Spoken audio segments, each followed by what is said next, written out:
For 9 years, the boy touched his right ear. Every doctor said the same thing. Nothing we can do. His father, Dae-jung Park, ruled Los Angeles' Korean underworld with an iron fist, but he couldn't save his son from the silence. He spent millions. Seoul, Tokyo, Switzerland. The world's best specialists looked and walked away, shaking their heads. Then a black woman named Amara Williams came to clean his floors, and she saw something no one else had noticed in 9 years. Something dark, lodged deep in that child's ear. What she pulled out will leave you speechless. Before we continue, hit subscribe, like this video, and tell me in the comments where in the world you're watching from. I believe this story found you today for a reason. Dae-jung Park was a billionaire, not the kind who made their money from tech startups or real estate empires. His wealth came from the shadows, from the loan operations that kept desperate immigrants afloat and drowning at the same time, from the protection rackets that made K-Town businesses feel safe and trapped in equal measure, from the gambling dens hidden behind legitimate storefronts, where fortunes changed hands every night. He controlled Los Angeles' Koreatown with absolute authority. People feared him, respected him, never questioned him. But his son, Ji-hoon, was born deaf. 9 years old, never heard a sound. Dae-jung tried everything. Seoul's best pediatric hospitals, Tokyo's experimental clinics, Swiss specialists who charged more for a consultation than most people earned in a year. They ran tests, scans, procedures, tried hearing aids that did nothing, cochlear implant evaluations that led nowhere. All of them said the same thing. Congenital auditory nerve damage, irreversible, your son will never hear. Accept it. But Dae-jung couldn't accept it because Ji-hoon was all he had left. His wife, Soo-min, died the day their son was born. Complications during labor. Too much bleeding, too little time. Dae-jung held her hand while the light left her eyes, while nurses worked frantically around them, while his newborn son cried silent cries in the next room. Her last words, whispered through dying breaths. Let him hear my voice. Promise me. Dae-jung didn't understand. Not until 3 months later, when the doctors confirmed what he'd started to suspect. Ji-hoon couldn't hear anything. Born into silence the same moment his mother left the world. For Dae-jung, it felt like punishment. Divine retribution for a lifetime of violence, for the blood on his hands, for his refusal to take Soo-min to a real hospital, because he was too paranoid about rivals, too proud to admit vulnerability. So he kept searching, kept spending, kept begging God, a God he wasn't sure existed, for an answer. What he didn't know was that the answer wasn't coming from a hospital. It was coming from a woman he'd hired to clean his floors. The Park estate sat on 2 acres in the heart of Koreatown, hidden behind high walls and security gates. From the outside, it looked like a fortress. Georgian architecture, pristine gardens, cameras on every corner. Inside, it felt like a tomb. Silence hung in every room. Not the peaceful kind, not the kind that felt like rest. This was heavy silence, oppressive silence, the kind that made you want to whisper, even when no one was listening. Servants moved through the halls like ghosts. Soft footsteps, careful movements. They'd learned quickly. Mr. Park liked things quiet. No music, no television, no laughter echoing off the marble floors. Just silence. And somewhere in that silence, a father was drowning. Dae-jung sat in his study most evenings, staring at the portrait above the fireplace. Soo-min. Her smile frozen in oil paint, her eyes still bright, still alive. Next to her, a younger version of himself, softer, more hopeful, and between them, Ji-hoon at 3 years old. Before he understood that his world would always be silent, there was a video too. Dae-jung kept it on his phone but rarely watched it anymore. It hurt too much. Soo-min, 8 months pregnant, laughing at the camera, speaking in Korean, her hand resting on her belly. I can't wait to meet you, little one. I'm going to sing to you every day. I'm going to tell you stories about your grandparents, about Korea, about how your father and I met. Her voice, warm, musical, full of life. Ji-hoon would never hear it. Dae-jung poured himself another glass of whiskey. His third tonight. Or fourth. He'd lost count. The guilt sat on his chest like a stone he couldn't lift. If he'd made different choices, if he'd taken her to Cedars-Sinai instead of hiring a private team, if he'd been less paranoid, less controlling, maybe she'd still be here. Maybe Ji-hoon would be different. A soft knock interrupted his thoughts. "Come in," he said in Korean, his voice rough. Mrs. Choi, the head housekeeper, entered. She was in her 60s, stern-faced, efficient. She'd worked for the Park family for 15 years and knew when to speak and when to stay silent. "The new maid starts tomorrow," she said. Dae-jung nodded without looking at her. "Background check?" "Clean. No criminal record. 3 references, all positive. She's experienced." "Why does she need this job?" Mrs. Choi hesitated. She'd learned that Mr. Park always wanted to know motivations, weaknesses, leverage. Her grandmother is in a nursing home. Expensive care. She's behind on payments. So she's desperate. "Yes, sir." Dae-jung took another sip of whiskey. Desperate people worked harder.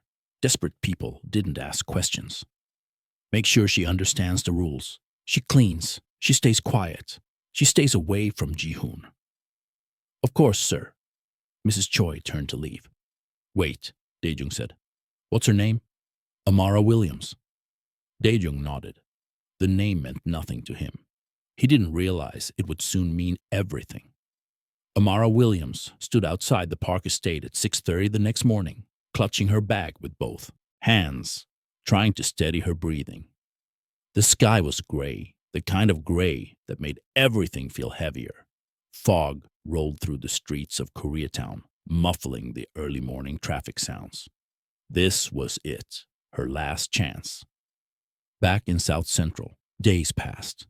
Amara cleaned floors, wiped windows, polished marble surfaces until they gleamed. She kept her head down like Miss Choi instructed, moved quietly through the mansion, became invisible the way good help was supposed to be. But she couldn't stop watching Ji-hoon. Every morning, same routine.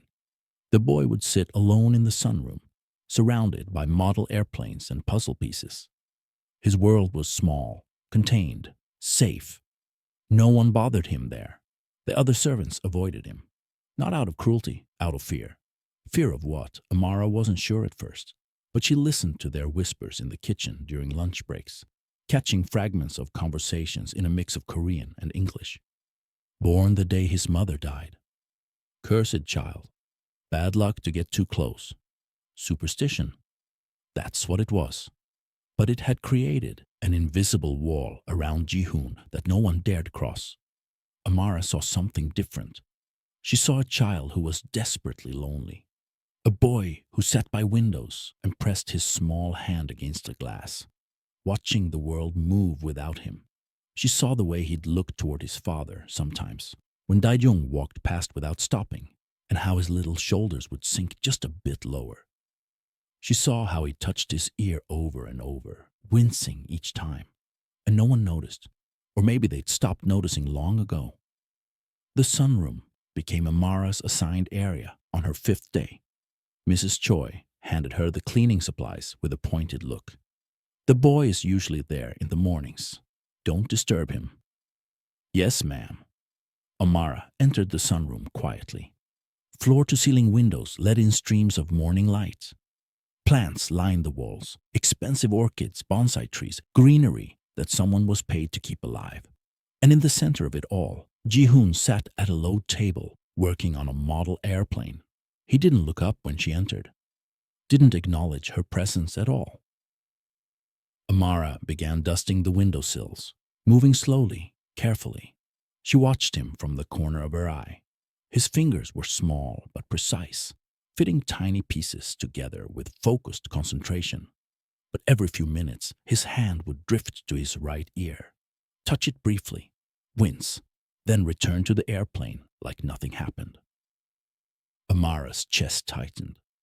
She'd worked in enough homes, seen enough children, to know what pain looked like when someone was trying to hide it.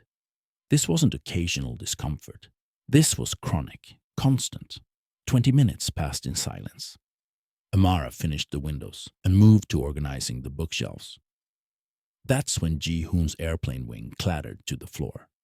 He'd been trying to attach it, but his small fingers couldn't get the angle right. Frustration creased his face. He tried again. It fell again. Amara glanced toward the door. Mrs. Choi's words echoed in her mind. Don't get too close. The last girl tried to help. She was gone within a week. But looking at this child struggling alone, something in Amara's heart cracked open. Before she could stop herself, she knelt down beside him and gently picked up the wing. She examined it for a moment, then fitted it into place with a soft click. Ji-hoon's head snapped up. His eyes went wide, dark, beautiful eyes that looked too sad for a 9-year-old. For a moment, they just stared at each other. Then something happened. The tiniest smile, just a flicker at the corner of his mouth. Amara smiled back. She held up her hand and gave him a small wave. Ji-hoon hesitated. Then slowly he waved back. Amara's heart cracked wider. She pointed to the airplane, then gave him a thumbs up. It's beautiful. Ji-hoon's smile grew, just slightly. He looked down at the model, then back at her. His hands moved. Sign language. Amara didn't understand it, but she understood the gesture. Thank you. She nodded, placed her hand over her heart, then stood up and went back to her work. But everything had changed. That night, Amara lay in her narrow bed, staring at the ceiling. She couldn't stop thinking about that moment, that smile, that wave, such small things, but they meant everything. She thought about Mama Ruth's words, spoken years ago when Amara was struggling with whether to go to college or get a job to help with bills. Baby girl, sometimes the smallest acts of kindness change the entire direction of someone's life. Don't ever think your presence doesn't matter. Amara closed her eyes and prayed. Lord, that child is hurting. I can see it. Everyone else has given up on him. But I know there's something wrong that can be fixed. Please show me what to do. Sleep came slowly that night. But when it did, she dreamed of Marcus, of the day they discovered the blockage in his ear, of the doctor saying, It's amazing no one caught this sooner. It was right there, visible if anyone had just looked closely enough. The next morning, Amara left something on the table in the sunroom before Ji-hoon arrived. A folded paper crane made from scrap paper she'd found in the kitchen. Simple, delicate, balanced on its feet. She didn't wait to see if he'd take it. But the following day, the crane was gone. In its place, a note, 2 words in shaky handwriting. Thank you.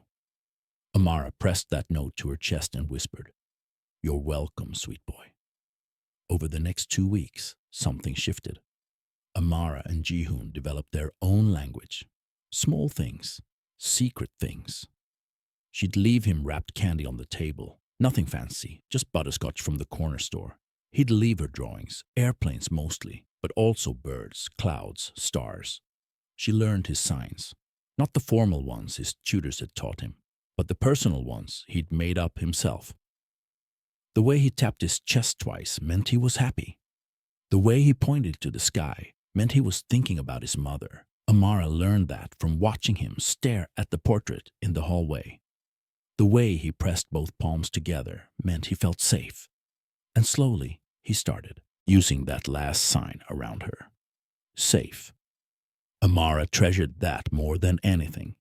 But not everyone was pleased. One evening, Mrs. Choi cornered her in the kitchen. The other staff had gone to their rooms. It was just the 2 of them. I've seen you with the boy. Amara's stomach dropped. Ma'am, I'm not trying to... I warned you.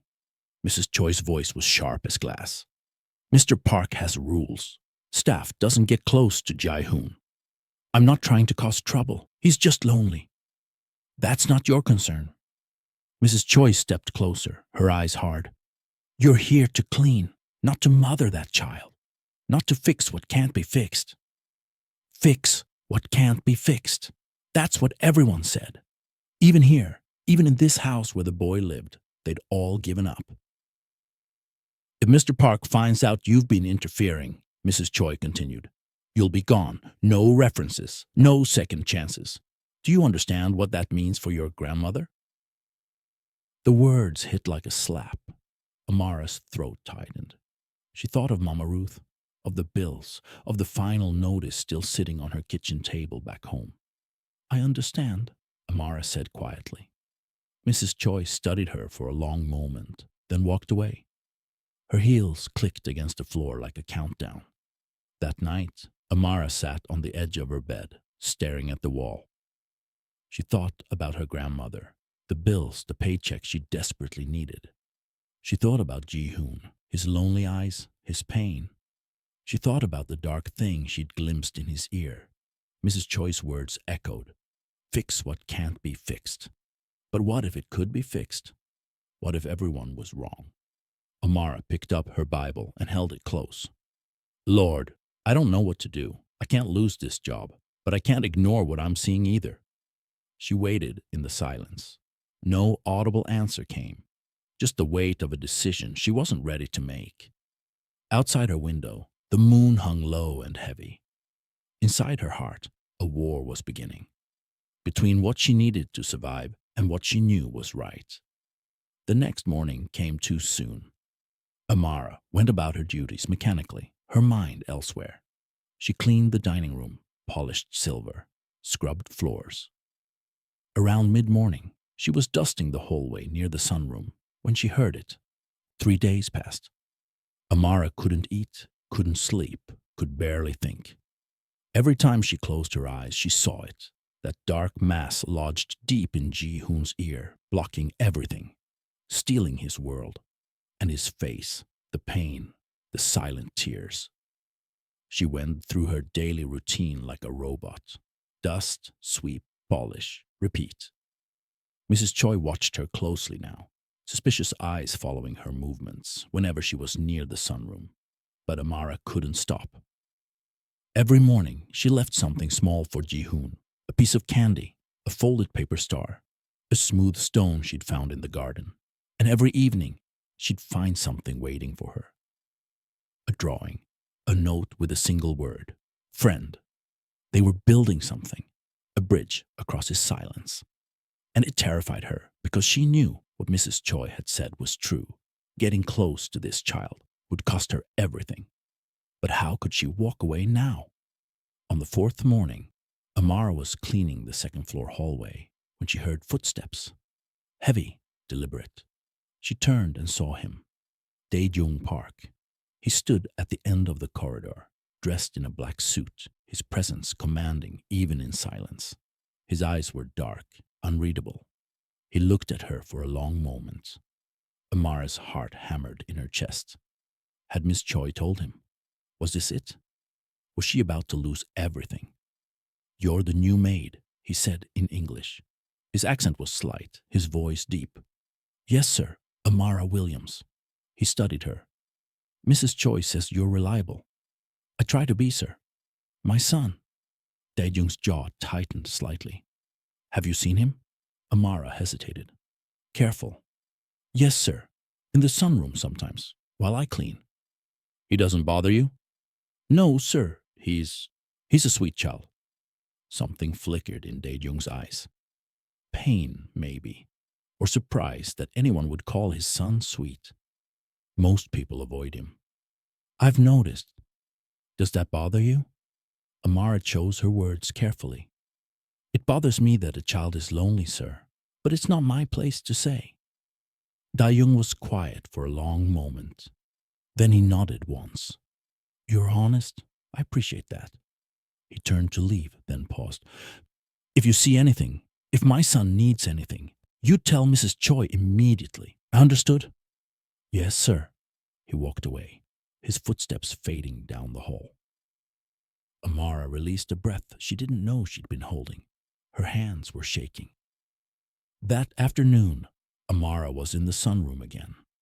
Ji-hoon sat at his usual table, working on a new model, a ship this time, intricate and delicate. Amara had been thinking about this moment for days, praying about it, wrestling with God. She walked over to the table and sat down across from him. Ji-hoon looked up, surprised. She'd never sat with him before, always kept a respectful distance. Amara pulled out her phone and opened the Notes app. She typed slowly, then turned the screen toward him. "I want to ask you something. Is that okay?" Ji-hoon read it, then nodded. "Your ear. The one that hurts. Has it always hurt? Or is this new?" Ji-hoon's expression shifted. Fear. Shame. He looked down at the table. Amara typed again. "You don't have to be scared. I'm not going to tell anyone if you don't want me to. I just want to help." Ji-hoon's small hands moved slowly, signing. Amara didn't understand all of it, but she got the meaning. He picked up her phone and typed with careful, slow fingers. "Started hurting 6 months ago. Gets worse every day. I didn't tell Dad because doctors already said nothing can help. Why make him sad again?" Amara's heart broke into 1,000 pieces. This 9-year-old child was protecting his father from more disappointment. Suffering in silence, literally, so he wouldn't be a burden. She typed, "You're not a burden, Ji-hoon. You're a gift, and I think I might know what's wrong." His eyes went wide. "I had a cousin. He was deaf for 6 years. Doctors said he'd never hear again. But then we found out there was something blocking his ear. Something simple. They removed it, and he could hear perfectly." Ji-hoon stared at the screen, his chest rising and falling quickly. "I saw something in your ear. Something dark. I think it's blocking your hearing. I think if we remove it, you might be able to hear." Ji-hoon's hands trembled. He typed, "Doctors looked. Many doctors. They never saw anything. I know. But sometimes doctors miss things. Sometimes they stop looking because they think they already know the answer." Ji-hoon was quiet for a long time. Then he typed, "What if you're wrong?" Amara took a deep breath. "Then nothing changes. You're still deaf. But what if I'm right?" Ji-hoon looked at her, really looked at her. His eyes were full of something Amara hadn't seen before. Hope. Fragile, terrified hope. He typed, "What do we do?" Amara's hand shook as she typed back, "We tell your father. We make him listen." Ji-hoon's response came fast. "No. Why not? He's been hurt too many times. Every doctor promised to help.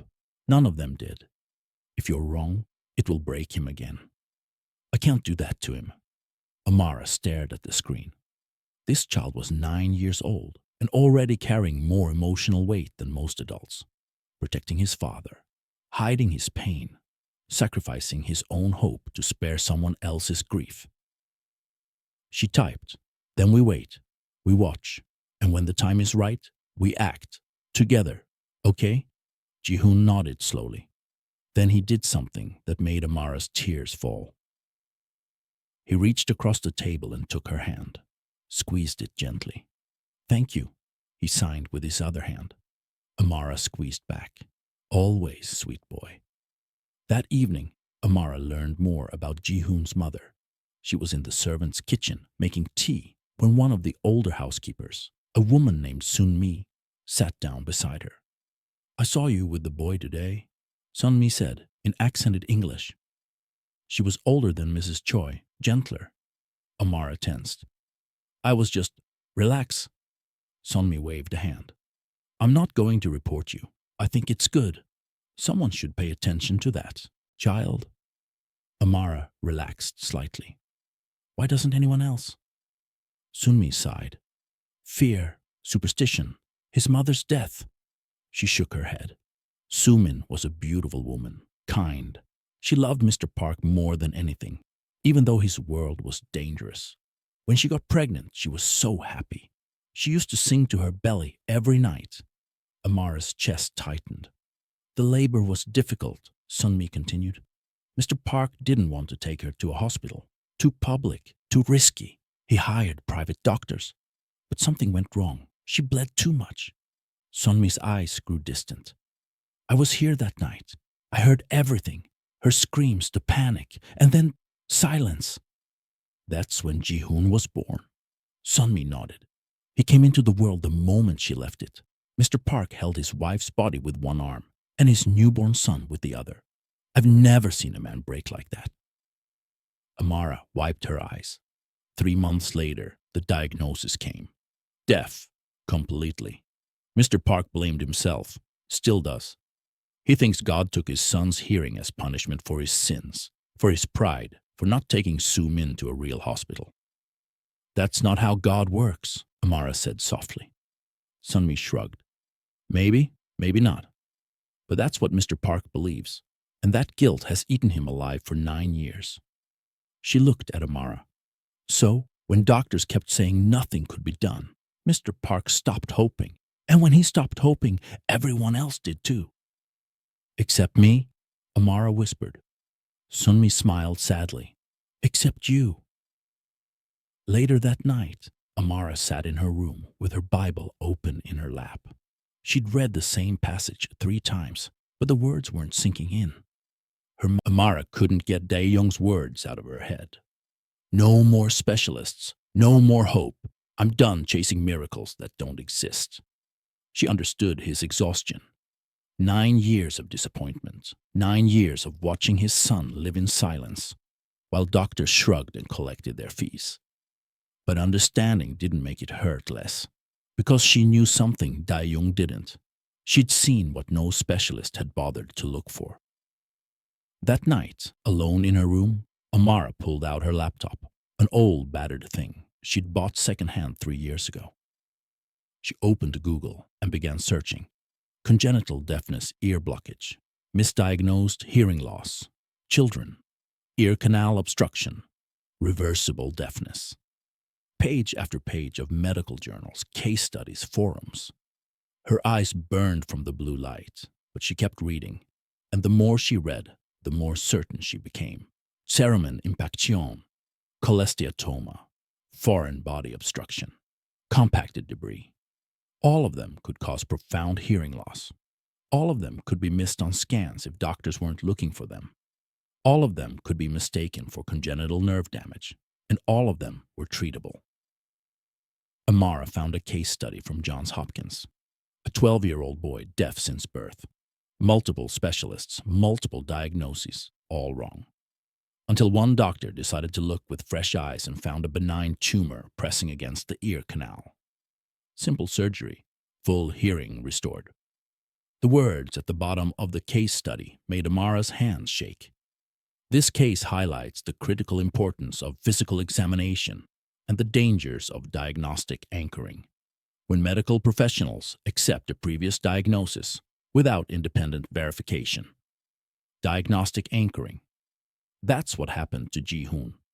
One doctor said congenital nerve damage 9 years ago, and every specialist after that saw what they expected to see instead of what was actually there. Amara closed her laptop and sat in the dark, her heart racing. She thought about Marcus, about how similar his story was, how the doctors had been so certain his deafness was permanent, how close they'd come to accepting it. She thought about her grandmother's words. Sometimes God puts you exactly where you need to be, baby girl, not where you want to be, where you need to be. Was this why she was here? Not just for the money, not just to save Mama Ruth, but to save Ji-hoon too? Amara knelt beside her bed and prayed until her knees ached and dawn light crept through her window. The next morning, Amara found Ji-hoon in the garden. He was sitting on a stone bench beneath a cherry blossom tree, watching birds he couldn't hear sing songs he'd never known. She sat down beside him. He looked up, surprised, then smiled. That small, precious smile that broke her heart every time. Amara pulled out her phone and typed, "I did some research last night about your ear. I think I know what's blocking it." Ji-hoon's eyes widened. He took the phone and read, carefully, then typed back. "What is it? I'm not a doctor, so I can't be 100% sure, but I think it's a buildup, something that's been growing over time, blocking the sound from getting through. That's why it hurts more now. It's getting bigger." Ji-hoon's hands trembled as he typed, "Can it be removed?" "Yes." "But," Amara hesitated, This was the moment, the decision that would change everything. She typed, "A doctor would need to do it, safely, properly. We need to tell your father." Ji-hoon shook his head violently. He grabbed the phone. "No. You don't understand. He's given up. If we tell him and you're wrong, it will destroy him. And if we tell him and you're right, but the doctors miss it again, he'll never trust anyone again, including you." Amara stared at the screen. The child had a point. Dae-jung had spent 9 years and millions of dollars. One more false hope might break him completely. "Then what do we do?" she typed. Ji-hoon looked at her for a long time. Then he typed something that made Amara's blood run cold. "You do it." "What?" "You remove it, like you did with your cousin." Amara's hands shook. "Ji-hoon, I didn't remove it. A doctor did. I just noticed it was there, but you know what to look for. You've seen it before, and you care enough to try. I could hurt you. I'm not trained. I have no right to." Ji-hoon grabbed her hand. His eyes were desperate, pleading. He typed with his other hand. "I trust you. More than I've ever trusted anyone. Please. I can't live like this anymore. The pain is getting worse. And I just want to hear one sound before I die. Just one. My mother's voice. That's all I want." Tears streamed down Amara's face. "Sweet boy, you're not going to die." He couldn't hear her words, but he understood. He pointed to his chest, the sign for hurting, then pointed to his head. "It hurts here too. Not just my ear, my heart." Amara pulled him close. He buried his face in her shoulder, and his small body shook with silent sobs. She held him until the crying stopped. Then she pulled back and typed, "If I do this, and I'm not saying I will, but if I do, you have to promise me something, anything. If it hurts too much, you tell me and I stop immediately, no matter what. Your safety is more important than your hearing. Promise me." Ji-hoon nodded. "I promise." Amara closed her eyes. "Lord, forgive me," she whispered. "Forgive me for what I'm about to do." The rest of the day passed in a blur. Amara went through her duties mechanically, her mind racing. She couldn't believe she was actually considering this. Removing a blockage from a child's ear without medical training, without permission, without backup if something went wrong. If she damaged his eardrum, he could lose what little hearing potential he had. If she pushed the blockage deeper, it could cause infection, permanent damage, even death. But if she did nothing, Ji-hoon would continue suffering.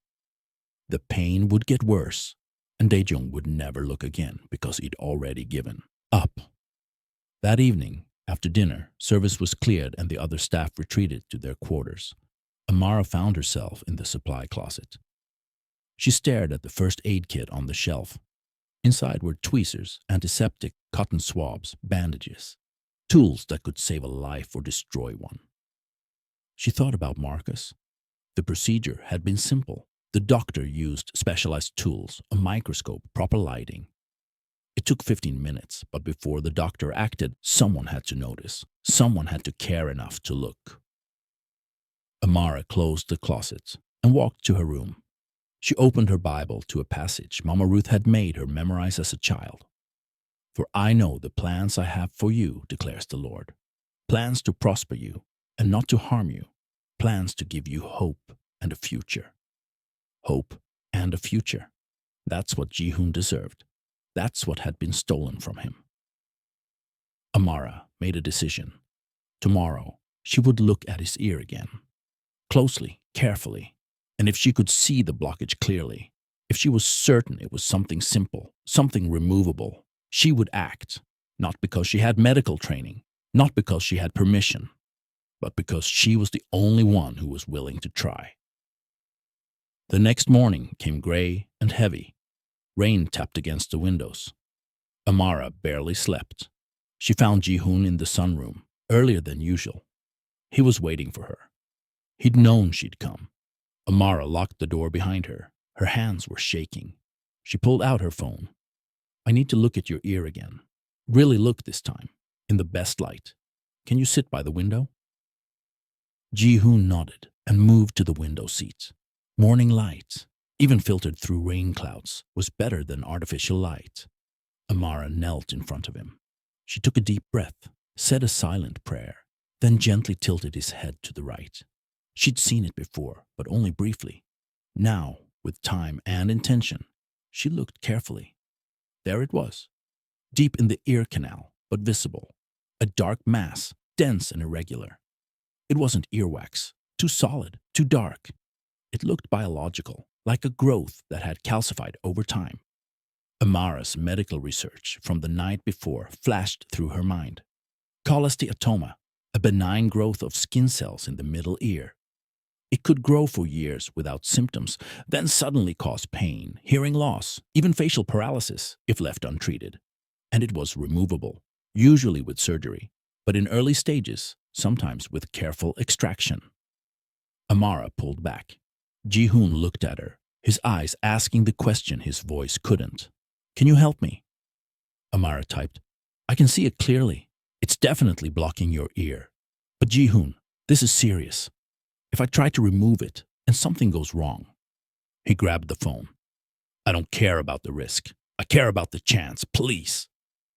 Amara stared at this. 2 days passed like years.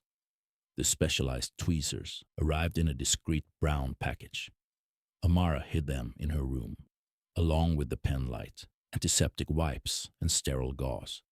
She watched more videos, read more case studies, prayed until her voice was hoarse. She barely ate, barely slept. Every time she closed her eyes, she saw two futures. Ji-hoon hearing for the first time, his face full of wonder, or Ji-hoon screaming in pain, blood pouring from his ear, while she stood there, helpless, having destroyed the one thing she meant to save. Mrs. Choi noticed. "You look terrible," she said bluntly on the second evening. "Are you sick?" "Just tired, ma'am. I'll be fine." Mrs. Choi studied her with sharp eyes. "You're not having second thoughts about this job, are you?" "No, ma'am. I need this job. My grandmother—" "I know about your grandmother." Mrs. Choi's voice softened slightly. "That's why I'm asking. Because you look like someone carrying a weight they weren't meant to carry alone." Amara's throat tightened. If only Mrs. Choi knew. "I'm okay," Amara lied. "Really?" Mrs. Choi didn't look convinced, but she nodded. "Get some rest. You're no good to anyone if you collapse." On the morning of the third day, everything changed. Amara woke at dawn to the sound of shouting, loud, frantic Korean, echoing through the halls. She threw on her robe and ran toward the noise. Staff members were rushing toward the east wing. Sunmi grabbed Amara's arm as she passed. "It's the boy," she said, her face pale. "Something's wrong." Amara's blood turned to ice. She ran. She found a crowd gathered outside Ji-hoon's bedroom. Mrs. Choi was there, and two other housekeepers, and Dae-jung. Dae-jung stood in the doorway, his face white as death, his hands shaking. "Call the doctor," he barked in Korean. "Now." Amara pushed through the crowd. "What happened?" Dae-jung spun around, his eyes wild. "Stay back." But Amara was already moving past him into the room. Ji-hoon lay on his bedroom floor, curled in a fetal position, both hands pressed against his right ear. His face was contorted in agony, his mouth open in a silent scream. And there, trickling from his ear, dark against his pale skin, was blood. "Oh God," Amara whispered. "Oh God, no." She dropped to her knees beside him. "Ji-hoon, baby, look at me." His eyes opened, red, wet, terrified. Dae-jung grabbed her shoulder. "Get away from him." "Sir, please, I need to see." "I said get away." His voice cracked. "You're staff, not a doctor. The doctor is coming. There's no time." Amara turned to face him, tears streaming down her face. "Sir, please, listen to me. I know what's wrong with your son." Dae-jung stared at her like she'd lost her mind. "What are you talking about?" "There's something in his ear, a blockage. I've seen it. I've been seeing it for weeks. That's what's causing his deafness. That's what's causing the pain. And if we don't remove it now, it could—" "You've seen it." Daejung's Tamachi. Voice was dangerously quiet. And you said nothing? I tried to figure out what to do. I didn't want to give false hope. But sir, I'm telling you, I've seen this before. My cousin, your cousin. Dae-young's face twisted with rage and desperation. You're comparing my son to your cousin. I've taken Ji-hoon to the best specialist in the world, Johns Hopkins, Tokyo University Hospital. If there was something there, they would have found it. They didn't look. Amara's voice rose. They saw the diagnosis from 9 years ago and stopped looking. But I've looked, sir, every day, and I'm telling you, there is something there. Something that can be removed. Something that's been hurting him for months and is now getting worse. Ji-hoon made a sound, a whimper, raw and broken. More blood trickled from his ear. Dae-jung's face crumbled. The doctor will be here in 20 minutes. He might not have 20 minutes. Amara grabbed Dae-jung's arm. Sir, I know I'm just a maid. I know I have no credentials, no training, no right to ask this. But I am begging you, let me look, let me try. Because if we wait and something ruptures, if that blockage shifts the wrong way. She didn't finish. She didn't have to. Dae-jung looked at his son, writhing in silent agony on the floor. He looked at Amara, this black woman he'd hired 3 weeks ago, who was asking him to trust her with his child's life. If you hurt him, Dae-jung said, his voice shaking, I will destroy you. Do you understand? I understand. If you make it worse, I won't. I swear to you, I won't. Dae-jung's jaw clenched. Then slowly, he nodded. Everyone out, he said in Korean. Now. The staff scattered. Mrs. Choi hesitated at the door. Sir, are you sure? Out! Mrs. Choi left, closing the door behind her. Amara turned to Ji-hoon. Baby, I need you to trust me one more time. Can you do that?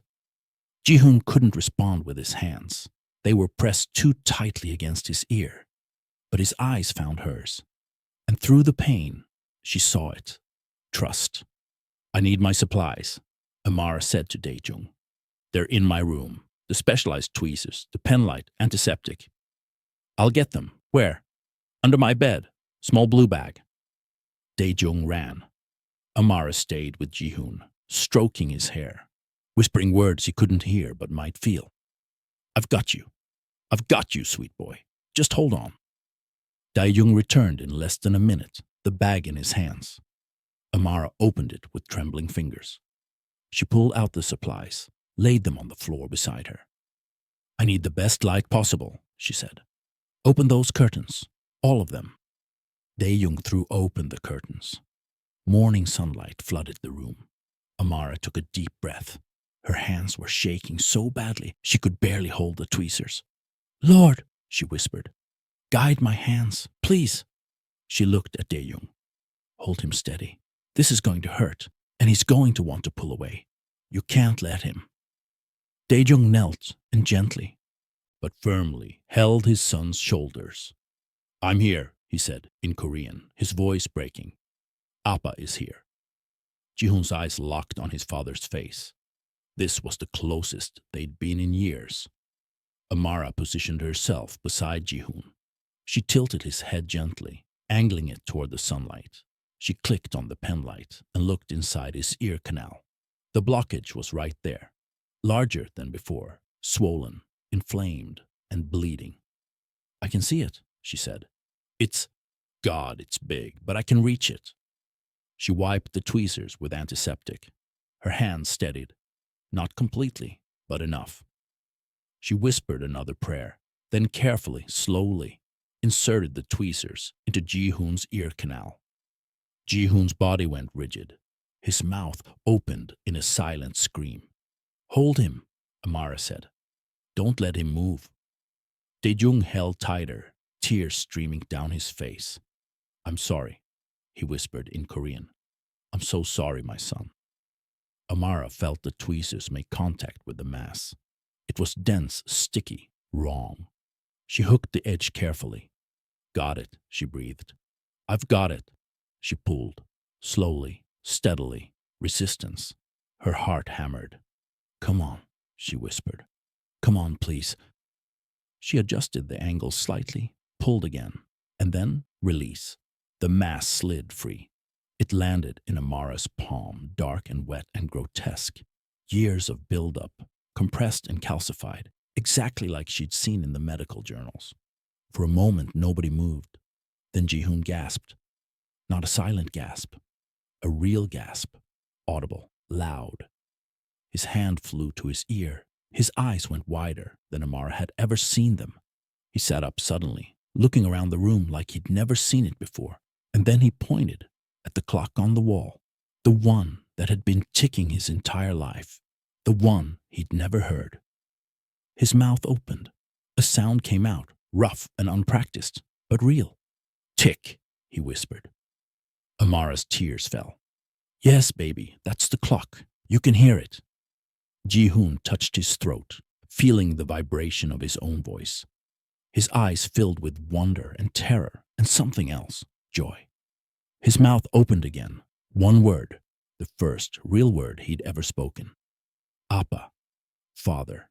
Dae-jung's entire body went rigid. His face was frozen in shock. "What?" he whispered. Ji-hoon turned to look at his father. Tears streamed down his face. "Appa," he said again, louder this time. "Your voice." "That's your voice?" Dae-jung's hands started shaking. "You can hear me?" "Yes." Ji-hoon's voice cracked. "I can hear you." Dae-jung let out a sound, half sob, half laugh, pure disbelief. He reached for his son, pulled him close. "Say it again," Dae-jung begged. "Say it again." "Appa." Ji-hoon wrapped his arms around his father's neck. "Appa, I can hear you. I can hear everything." Dae-jung buried his face in his son's hair and broke. 9 years of grief, guilt, and hopelessness. For several minutes, the only sounds in the room were Dae-jung's sobs and Ji-hoon's whispered repetitions of "Appa, Appa." Amara stayed on the floor, watching father and son hold each other for the first time in a way that wasn't separated by silence. Her hands were still shaking, still stained with blood, but her heart felt lighter than it had in weeks. Ji-hoon pulled back from his father suddenly, his eyes wide with wonder. He looked around the room, pointing at different things. "What's that sound?" he asked, his voice rough and unpracticed, each word uncertain. Dae-jung wiped his eyes, trying to compose himself. "What sound, son?" "That humming, everywhere, like—" Ji-hoon struggled to find words for something he'd never experienced. "Like the air is alive." "That's the air conditioning," Dae-jung said, his voice thick with emotion. "The vents." Ji-hoon's face lit up. "It's beautiful." Amara's tears fell harder. Something so ordinary, so background, so ignorable. And to him, it was beautiful. Then Ji-hoon gasped and pointed at the window. "And that tapping?" "Rain," Amara said softly. "That's rain hitting the glass." Ji-hoon turned toward her voice, his eyes filling with tears again. "Your voice," he whispered. "I can hear your voice." "Yes, baby." "It's—" he struggled. "It's warm, like sunshine sounds." Amara couldn't help it. She laughed through her tears. "Like sunshine sounds. I love that." A knock at the door interrupted the moment. Mrs. Choi's voice came through, urgent and worried. "Sir, the doctor has arrived." Dae-jung looked at Amara, then at his son, then at the dark mass still sitting in Amara's palm. His face hardened with sudden realization. "Send him in," Dae-jung said. "Now." The door opened. Dr. Kim entered, a thin man in his 50s carrying a medical bag, his face professional but tired. He'd been the Park family's private physician for years. "Mr. Park, I came as quickly as—" He stopped when he saw Ji-hoon sitting up, alert, looking at him with curious eyes instead of the usual blank stare. "What happened?" "My son can hear," Dae-jung said, his voice dangerously quiet. Dr. Kim blinked. "I'm sorry?" "My son can hear." Dr. Kim's face went pale. That's that's impossible. Ji-hoon has congenital auditory nerve damage. We've done multiple tests. Look at this. Dae-jung took the mask from Amara's hand and held it up. This was in my son's ear for 9 years. This is what was blocking his hearing. Dr. Kim stared at the object, his face going from pale to gray. Where did you? She found it. Dae-jung pointed at Amara. The maid. She saw it. She removed it. 20 minutes ago, my son was deaf. Now he can hear the rain, the clock, my voice. His voice rose. And you? You've been treating him for 9 years. 9 years. You've examined him dozens of times. How did you miss this? Dr. Kim's mouth opened and closed. Mr. Park, the initial diagnosis was made by specialists at... I don't care about the initial diagnosis. Dae-jung's voice echoed off the walls. You're a doctor. You're supposed to look. You're supposed to question. You're supposed to care. Sir, I assure you, we did everything except the most basic examination. Dae-jung stepped closer, his face twisted with rage and anguish. Do you know what you've stolen from my son? 9 years of sound, 9 years of hearing his father's voice, 9 years of music, of laughter, of birds singing. 9 years of his mother's voice on a video he watches every night but has never heard. Dr. Kim's face crumbled. Mr. Park, I'm sorry. I don't know how this was missed. I truly don't. Get out. Sir, get out. Dae-jung's roar made everyone flinch. Get out of my house. You're fired. And if I ever see you near my family again, I will forget that I'm trying to be a better man. Dr. Kim backed toward the door, his face ashen. He looked at Ji-hoon one last time, at the boy who could suddenly hear, then fled. The door closed. Silence fell again. Then Ji-hoon spoke, his voice small and wondering. Was he scared? That man? His voice sounded shaky. Dae-jung turned to his son, and his anger melted into something softer. Yes, he was scared. Why? Because he made a terrible mistake, and now he has to live with it. Ji-hoon processed this, then looked at Amara. You didn't make a mistake. You saved me. Amara knelt beside him. I just paid attention, sweet boy, that's all. No. Ji-hoon reached out and took her hand. You believed me. When I said it hurt, when I said something was wrong, you believed me. Dae-jung was watching them, his expression unreadable. Then he spoke, his voice rough. Amara. She looked up at him, suddenly aware of the blood on her hands, the impropriety of what she'd done. Sir, Don't. He held up a hand. Don't apologize. Don't explain. He paused, his jaw working. I need to ask you something. Yes, sir? How long have you known? Amara's heart sank. 3 weeks, since my first week here. 3 weeks. Dae-jung's voice was quiet. You saw it 3 weeks ago. Yes, sir. And you said nothing. I didn't know if I was right. I didn't want to give false hope. I didn't want to. You didn't want to what? Dae-jung's eyes were hard. Interfere? Overstep?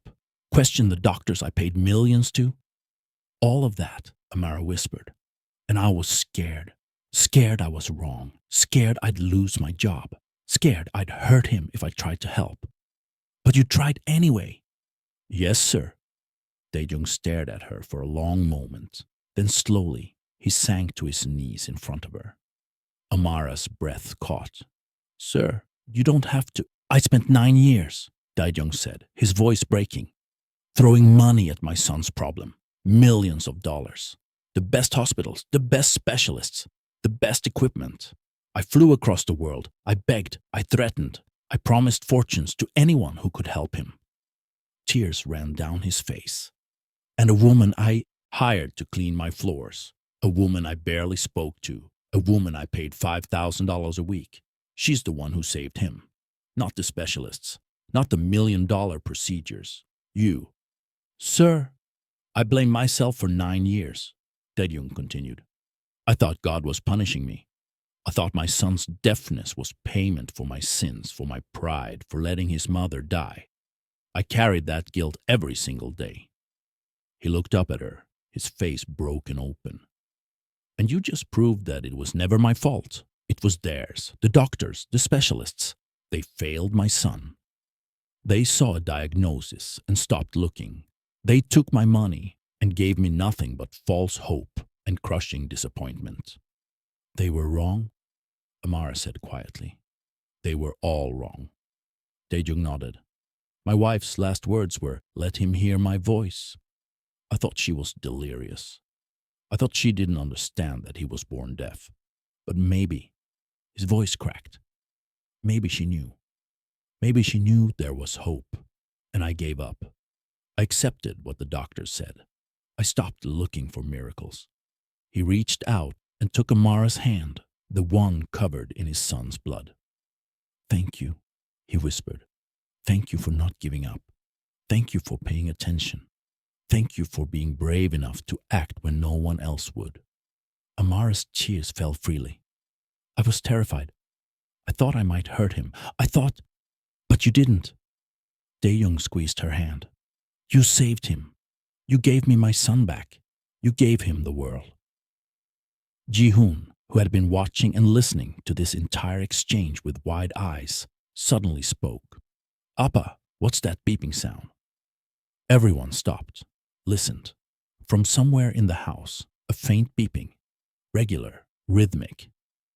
"That's the security system," Dae-jung said, a smile breaking through his tears. "It beeps every 30 seconds. I can hear it from here?" Ji-hoon's face was full of wonder. "Yes? Everything is so loud." Ji-hoon looked around the room. "Is the whole world this loud?" "Yes, son, the whole world." Ji-hoon stood up, wobbling slightly, overwhelmed by the sensory input flooding his brain for the first time. He walked to the window and pressed his hands against the glass. Outside, rain fell steadily. Cars passed on the street below. Birds called from the trees. "It's so much," Ji-hoon whispered. "It's beautiful. It's terrifying. It's everything." Amara and Dae-jung stood, watching him experience the world anew. "There's something else," Dae-jung said quietly to Amara. "Something you need to know?" "Sir?" "Dr. Kim wasn't the only one who failed my son." Dae-jung's jaw clenched.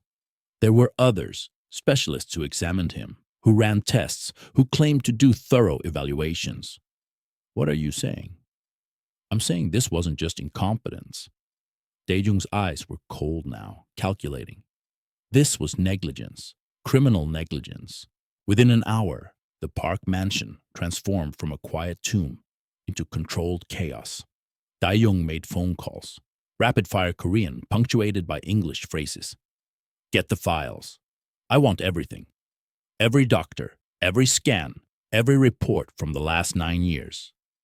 Ji-hoon sat in the living room, headphones over his ears, listening to music for the first time in his life.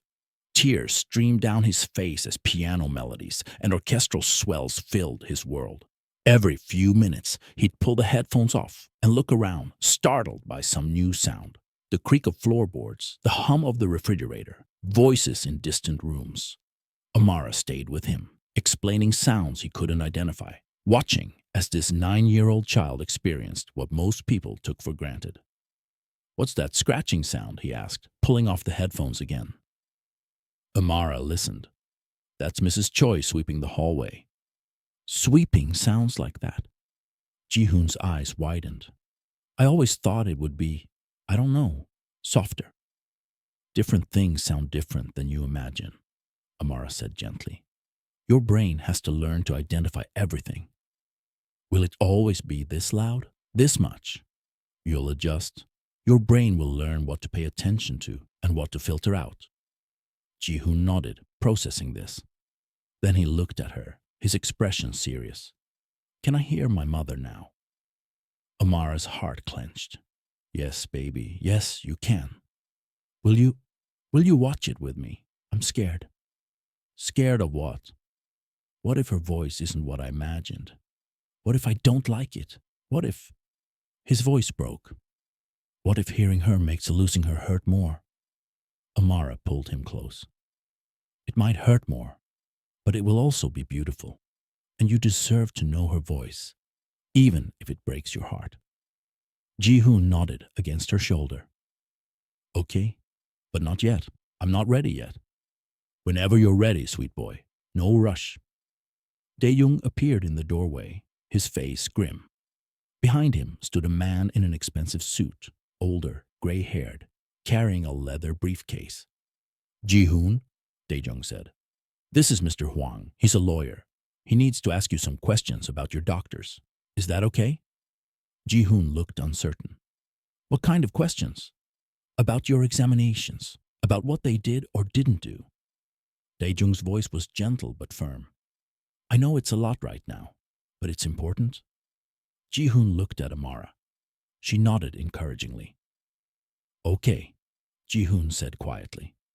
Mr. Hwang sat across from them, pulling out a tablet. Ji-hoon, I'm going to show you some photographs. I need you to tell me if you recognize any of these people as doctors who examined you. He swiped through images. Ji-hoon pointed to several. Him and her and him. He hurt me once. Pushed something too deep in my ear and I bled. Mr. Hwang's expression didn't change, but he made notes. How many times did this doctor examine you? 3 times, I think, maybe 4. And he made you bleed more than once. Ji-hoon nodded. Twice. The second time, Appa yelled at him. Dae-jung's jaw clenched. I should have done more than yell. Mr. Hwang continued through the photographs. By the end, Ji-hoon had identified 12 different doctors who'd examined him over 9 years. Thank you, Ji-hoon. You've been very helpful. Mr. Hwang closed his tablet. He looked at Dae-jung. We need to talk, privately. They moved to Dae-jung's study. Amara started to leave, but Dae-jung stopped her. Stay. You're part of this. Sir, you're the only person who actually helped my son. Stay. Amara sat in the corner, while Mr. Hwang opened his briefcase and pulled out a thick folder. I had my team pull Ji-hoon's medical records from every facility he's visited, cross-referenced with the doctor's notes, scan results, and billing records. He spread documents across the desk. What I found is disturbing. Tell me, Dae-jung said. Mr. Hwang pointed to a scan dated 6 years ago. This is from Tokyo University Hospital. Look at this notation in the radiologist's report. Dae-jung leaned forward, reading. His face went white. Dense mass observed in right auditory canal. Recommend follow-up with ENT specialist for potential removal. They saw it, Mr. Hwang said quietly. 6 years ago, they documented it. But look at the attending physician's notes from the same visit. Dae-jung flipped pages. Examination shows no physical abnormalities, consistent with congenital nerve damage. No intervention recommended. The radiologist saw it, Mr. Hwang continued. But the attending physician either didn't read the radiology report or chose to ignore it. Why? Dae-jung's voice was dangerous.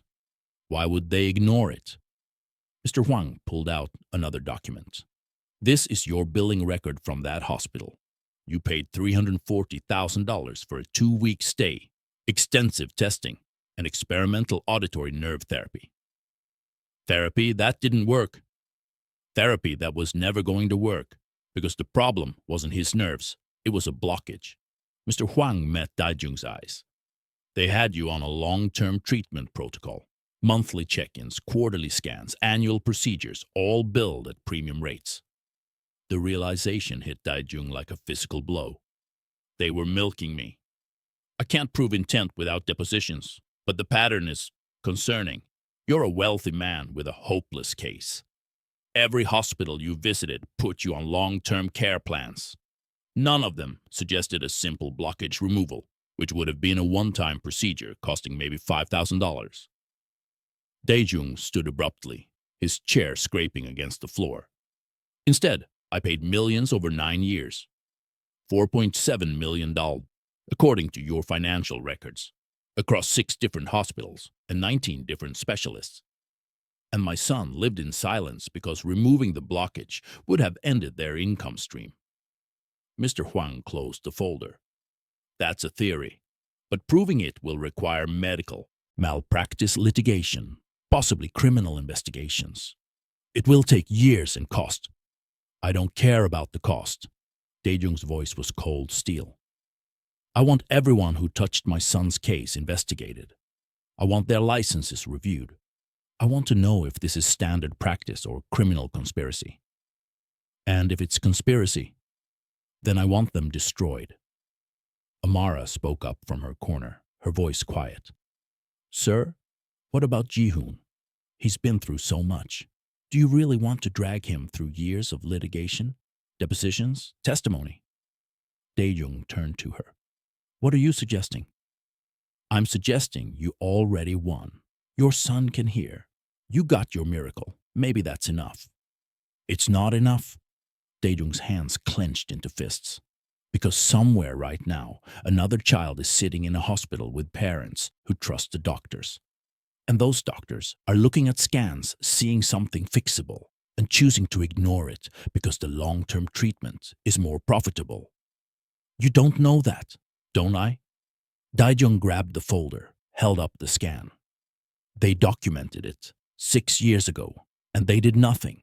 How many other children are suffering because fixing them isn't as profitable as managing them? The room fell silent. Mr. Huang spoke carefully. If you pursue this, it will become public.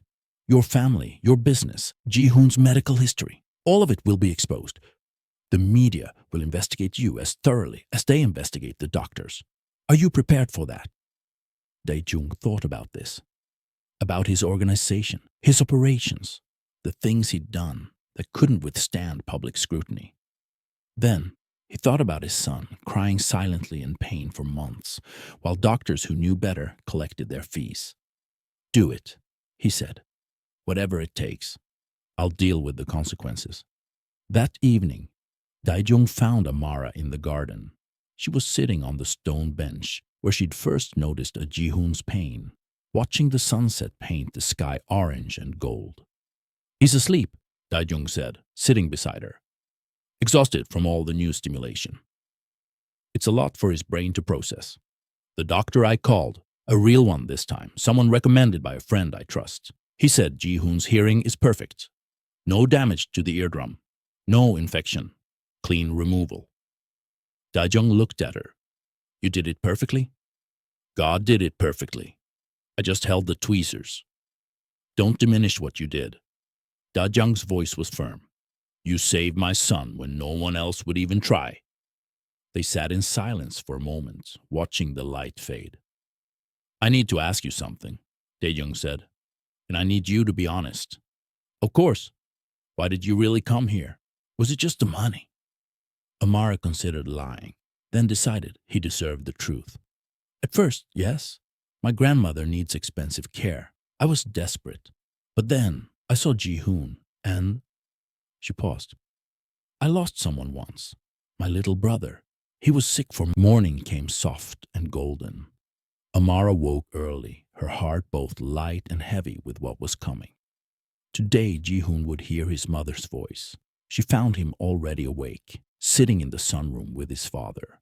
The room was quiet, except for the sounds Ji-hoon was still marveling at. Birds outside the window, the whisper of air through the vents, the distant hum of traffic on the streets below. Good morning, Amara said softly. Ji-hoon turned at the sound of her voice, and his face broke into a smile. Good morning, Amara. Your voice is the first thing I wanted to hear today. Daejung stood, gesturing to the tablet on the table between them. He wants to do it now, before he loses his courage. Amara sat beside Ji-hoon. Are you sure, sweet boy? There's no rush. I'm sure. Ji-hoon's hands trembled slightly. I've been waiting my whole life. I don't want to wait anymore. Daejung picked up the tablet, his own hands unsteady. This video was recorded 2 weeks before you were born. Your mother didn't know she was going to... His voice caught. She thought she'd be here to say these things to you herself. Ji-hoon nodded, his eyes already filling with tears. Do you want me to stay? Amara asked. Or would you like privacy with your father? Stay, Jaehoon said immediately, grabbing her hand. Please stay. Dae-jung pressed play. The screen filled with a woman's face. Soo-min Park. Beautiful, radiant, 8 months pregnant. She was sitting in this very sunroom, sunlight streaming through the windows behind her hand resting on her swollen belly. And then she spoke. Hello, my little one, she said in Korean, her voice warm and musical. By the time you see this, you'll be here with us. I can't wait to meet you. I can't wait to hold you and sing to you and tell you every day how much you're loved. Ji-hoon's breath caught. His free hand flew to his mouth. Your father and I have been preparing for you, Soo-min continued, her eyes bright with joy. We've painted your room. We've filled it with books and toys. But most importantly, we've filled it with love, so much love. Tears streamed down Ji-hoon's face. He was frozen, transfixed by the sound of the voice he'd spent 9 years trying to imagine. I want you to know something, Soo-min said, her expression growing serious. Life is going to be hard sometimes. There will be days when you feel lost, when you feel like you don't belong, when you wonder if you matter. She leaned closer to the camera. But I need you to remember this. You matter. You are loved beyond measure. You are my miracle, my joy, my greatest gift. And no matter what happens, no matter where life takes you, you carry my love with you always. Her hand moved in a circular motion on her belly. I'm going to tell you something else, my sweet baby. Sometimes the world will try to tell you that you're broken, that you're less than whole, that something about you needs to be fixed. Don't listen to them. Ji-hoon sobbed, openly now. You are exactly who you're meant to be, perfect, whole, complete. And if anyone ever makes you feel otherwise, I want you to remember that your mother thought you were perfect from the moment you existed. Soo-min smiled, wiping her own eyes. I'm going to sing to you now. This is a lullaby my mother sang to me, and her mother sang to her. I hope I get to sing it to you every night. But if for some reason I can't, her voice wavered, then I hope you'll listen to this and know that I'm always with you. And then she sang, a Korean lullaby, soft and sweet, her voice carrying a melody that had been passed down through generations. Words about stars and dreams and a mother's eternal love. Ji-hoon collapsed against his father's chest, his body shaking with sobs. Dae-jung held him tight, his own tears falling into his son's hair. Amara cried silently, witnessing this moment of profound grief and profound healing happening simultaneously. When the video ended, Ji-hoon pulled back from his father. His face was red and wet, but there was something new in his eyes. Peace. Her voice, he whispered. It's exactly what I imagined. Exactly. She loved you so much, Dae-jung said, his voice breaking. She would have been so proud of you. She said I'm perfect. Ji-hoon looked at his father with wonder. Even though I was deaf, she said I'm perfect. You are perfect, Dae-jung said fiercely. You always have been. I'm sorry it took me so long to see it. Ji-hoon threw his arms around his father again. And for several minutes, they just held each other, mourning the mother and wife they'd lost, celebrating the miracle they'd been given. Later that afternoon, Dae-jung called Amara into his office. Mr. Wang was there again, along with several other men in suits. Sit, Dae-jung said, gesturing to a chair. Amara sat, nervous. We've been discussing your situation, Dae-jung began. Your grandmother's care, the nursing home bills. Sir, I didn't do this for... I know you didn't. Dae-jung's voice was gentle. But that doesn't change the fact that you need help, and I'm in a position to provide it. He slid a document across the desk. Amara picked it up, scanned it, and her breath stopped. This is a trust fund for $500,000. For your grandmother's care, Dae-jung said. It will cover all her expenses for the rest of her life. Private room, best doctors, whatever she needs. Sir, I can't accept. You can, and you will. Dae-jung's tone left no room for argument. My son is hearing because of you. My family is whole because of you. This is the least I can do. Amara's hands shook as she held the document. I don't know what to say. Say you'll stay. Dae-jung leaned forward. Not as a maid, as part of our family. Ji-hoon needs you. He trusts you. You make him feel safe in a world that's suddenly very loud and overwhelming. What are you asking? I'm asking you to be his companion, his guide. Help him navigate this new world of sound. Teach him about music, about conversation, about all the things he's missed.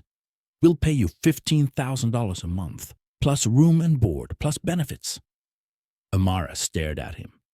That's incredibly generous, but there's no but, Dae-jung interrupted. You changed my son's life. Let me change yours. Amara thought about Mama Ruth, finally secure and cared for. She thought about Ji-hoon, who held her hand like an anchor in a storm. She thought about purpose, about being exactly where God needed her to be. Yes, she whispered. Yes, I'll stay. 3 months later, Ji-hoon stood in a recording studio in downtown Los Angeles. Amara stood beside him, along with Dae-jung and a sound engineer. Ready? The engineer asked. Ji-hoon nodded. He put on the headphones, still a strange sensation, but one he was learning to love. The instrumental track began, a soft piano melody, and Ji-hoon sang the lullaby his mother had sung on the video, the one she'd learned from her mother and her mother before her. His voice was young, unpracticed, but pure and clear. He stumbled over some of the Korean words, but Amara had helped him practice for weeks. When he finished, there wasn't a dry eye in the studio. Beautiful, the engineer said, his voice thick. That was beautiful, Ji-hoon. Dae-jung pulled his son close. Your mother would be so proud. Can we play it at her grave? Ji-hoon asked. I want her to hear me sing it back to her. Of course, son, of course. That evening, the three of them stood at Soo-min's grave in Forest Lawn Memorial Park. The sun was setting, painting the sky in shades of orange and purple. Dae-jung set up a small speaker. Ji-hoon's recording played softly, his voice carrying his mother's lullaby across the quiet cemetery. She can hear you, Amara said softly to Ji-hoon. I know she can. Do you think she's proud of me? Ji-hoon asked. I know she is. Ji-hoon knelt by the headstone, placed his hand on it. I can hear now, Uma, he whispered in Korean. I can hear birds and music and rain. I can hear Appa laugh. I can hear your voice on the video. And I promise I'll never forget it. Dae-jung knelt beside his son, his own hand covering Ji-hoon's. We miss you, Soo-min, every day. But we're okay now. Finally, we're okay. Amara stood back, giving them privacy, tears streaming down her face. Her phone buzzed, a text from the nursing home. Your grandmother had a good day today. She asked about you, said she's proud of her granddaughter. Amara looked up at the darkening sky and whispered, Thank you, Lord. Thank you for putting me exactly where I needed to be. 6 months after that, the medical malpractice lawsuits began. Dae-jung's legal team had built an overwhelming case. 3 hospitals were under investigation. 7 doctors lost their licenses. 12 more faced sanctions. The story made national news. Billionaire's deaf son cured by housekeeper after doctors. Miss Obvious blockage for 9 years. Reporters wanted to interview Amara. She declined every request. This isn't about me, she told Dae-jung. This is about Ji-hoon. Still humble, Dae-jung said with a small smile. Even after changing everything. I didn't change anything. God did. I just showed up and paid attention. 1 year after the miracle, Ji-hoon performed at his first piano recital. He'd fallen in love with music, spending hours each day at the piano, making up for lost time. Amara sat in the front row beside Dae-jung, watching as Ji-hoon played a simple piece, Beethoven's Ode to Joy. His fingers moved across the keys with increasing confidence. His face was peaceful, joyful, whole. When he finished, the small audience applauded. Ji-hoon looked at Amara and signed, Thank you. then added aloud, I love you. Amara's tears fell. I love you too, sweet boy. After the recital, as they walked to the car, Ji-hoon slipped his hand into Amara's. You know what the best sound is? He asked. What's that? Your voice saying my name. It's still my favorite. Amara squeezed his hand. And your voice calling me Amara is mine. Dae-jung walked beside them, watching this bond that had saved his son and healed his family. He thought about Sumin, about her last words. Let him hear my voice. She'd gotten her wish. But more than that, Ji-hoon had found something else, a second mother figure who loved him not despite his silence, but through it and beyond it. Sometimes God sends miracles through unexpected people. Sometimes he uses broken things to heal other broken things. Sometimes the answer isn't in expensive hospitals or prestigious degrees. Sometimes it's in willing hands and a faithful heart. And sometimes love is the only credential that matters. 2 years later, Amara sat in a conference room at Children's Hospital, Los Angeles. Around the table sat pediatric specialists, hospital administrators, and patient advocates. Thank you for coming, Miss Williams, the chief of pediatrics said. We've asked you here because we're